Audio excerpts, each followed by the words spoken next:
Pessoal, 24 de agosto, quinta-feira, em 1954, 24 de agosto, Getúlio Vargas se matou, maior presidente, maior estadista da história do Brasil. Vamos dar uma recapitulada aqui sobre o Getúlio Vargas, para comparar com hoje, para a gente ver como é que a gente se encontra. O que acontece é o seguinte: Getúlio Vargas, ele se formou em Direito, era advogado, foi deputado no Rio Grande do Sul, nasceu no Rio Grande do Sul, São Borja, a cidade dele, foi governador. Em 1929 teve o crash da Bolsa de Nova York, entrou em colapso a Bolsa de Nova York, o mundo inteiro, e o Brasil também entrou em crise, porque não conseguia exportar, principalmente o café, era mais do que o Brasil exportava, né? Era a República do Café com Leite. São Paulo produzia café, Minas produzia leite, café com leite. Eles se revezavam, o presidente se revezava e o povo não tinha participação. Era uma república onde o povo não tinha participação. E aí os tenentes do exército, o movimento tenentista, junto com a classe média, junto com setores da igreja católica, igreja protestantes, alguns funcionários públicos, militares, advogados, aproveitaram que em 1929 o Brasil entrou em crise. Diga-se de passagem, a crise de hoje, aqui no Brasil, o desemprego está muito pior do que foi a crise de 29, os reflexos aqui no Brasil. Hoje nós estamos pior. Em 30 teve a Revolução de 30. Getúlio Vargas conseguiu se colocar à frente, né, do governo e começou a Revolução de 30 derrubando a República do Café com Leite. Só que a Revolução de 30 foi colocada para ter democracia, voto, etc. E Getúlio Vargas não fazia, ele era pressionado em 31, e não fez em 32, e queria ficar no poder, não queria fazer eleição. São Paulo se rebelou, se revoltou. Em 32, a Revolução Constitucionalista, São Paulo se declarou um novo país separado do Brasil. Só que foi cercado, a Marinha brasileira bloqueou pelos portos marítimos, não entrava nem saía nada do mar para São Paulo, e o exército brasileiro cercou São Paulo por Minas Gerais, Rio de Janeiro e tal, e São Paulo se rendeu poucos meses depois, e Vargas ficou como o presidente. Em 34 ele fez a tal eleição que foi prometida, só que não eleição do povo, né? Deputado, uma eleição indireta. Deputados que elegeram ele presidente, deputados que ele botou, que ele que manobrou e tal, era um político muito habilidoso, Getúlio Vargas. Só que em 35 os comunistas tentaram tomar o poder. Lembre-se que em 35 Stalin era o ditador da União Soviética. O Carlos Prestes, um comunista aqui no Brasil, com muito dinheiro, armamento da União Soviética, tentou dar um golpe, armado inclusive, e o exército brasileiro reprimiu. Em 37, os nazistas brasileiros, os fascistas brasileiros, chamados integralistas, comandados por Plínio Salgado, não estavam satisfeitos porque o Getúlio Vargas não estava dando o poder que eles queriam, o apoio que eles queriam. Eles apoiaram a Revolução de 30, tentaram também dar um golpe integralista em 37, o exército também reprimiu, prendeu todo mundo. E aí em 37 o Getúlio Vargas, ele se declarou ditador. Começou o Estado Novo, começou a ditadura de direita, Estado Novo. Só um parênteses aqui, uma OBS, em 32 o Vargas deu o voto feminino e o voto secreto. Tem nada a ver com o movimento feminista, luta de mulheres, igualdade de direito, nada disso. O Vargas deu porque ele quis. E o voto secreto também, o feminino. Aí, nesse período de 37 até 45, foi o grande avanço do Getúlio Vargas, fez a CLT, fez a carteira de trabalho, fez o salário mínimo, deu a regulamentação para as gestantes, férias, direitos trabalhistas, copiando do Mussolini, o fascista ditador da Itália, Carta del Lavoro, Carta do Trabalho em italiano. O Vargas copiou e botou no Brasil. Em 42 criou a nossa Força Aérea, a gente não tinha Força Aérea. E em 39 começou a Segunda Guerra Mundial, 1939. Hitler começou, a Alemanha invadiu a Europa e o Vargas tinha que decidir. Estados Unidos estava pressionando o Brasil ficar aliado aos Estados Unidos contra a Alemanha. E a Alemanha estava pressionando o Brasil ficar do lado da Alemanha contra os Estados Unidos.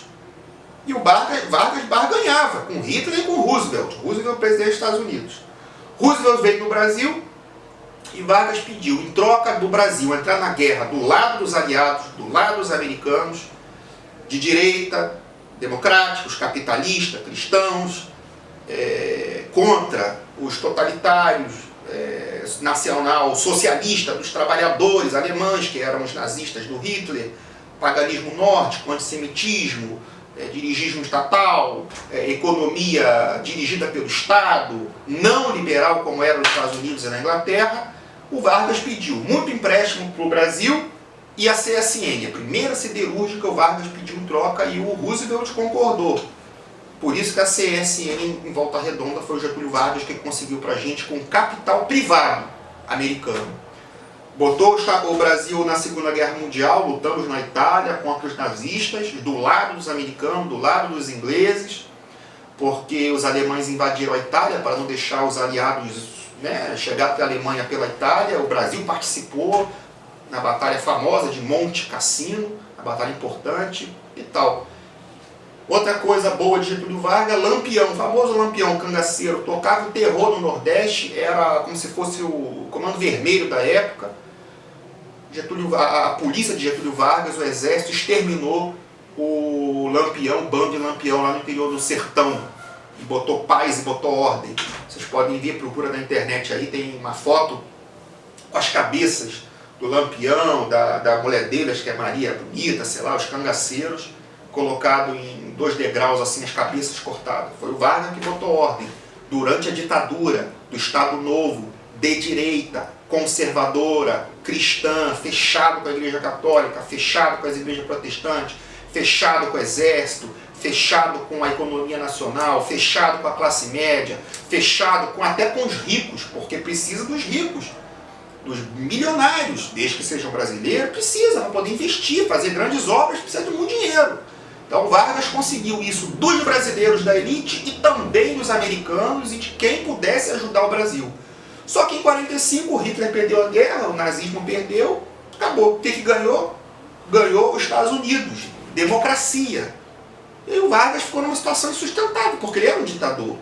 Perdeu o apoio, assim, ficou meio, né, sem noção, e os generais tiraram o apoio a Getúlio Vargas. Em 1945 ele foi deposto. A capital do Brasil ainda era no Rio de Janeiro, tá? Onde ele ficava era o Palácio do Catete, lá no Catete, perto de Botafogo e Flamengo, vocês podem ir lá. E aí foi eleito presidente em 1946 um general do Getúlio Vargas, foi general na época dele, o Eurico Gaspar Dutra. Foi eleito presidente em 1946 com apoio do Vargas, fez um bom governo, de direita, com muito apoio dos Estados Unidos. Começou a Guerra Fria, após a Segunda Guerra Mundial, o Brasil tinha que escolher ou fechava com os Estados Unidos ou com a União Soviética. Em 1951, Vargas se candidatou a presidente, porque teve eleição, ganhou, só que não conseguiu fazer um bom governo de 1951 a 1954. Porque ele não era ditador, não tinha o poder que tinha, não tinha a autoridade que tinha, as Forças Armadas não queriam que ele fosse ditador de novo.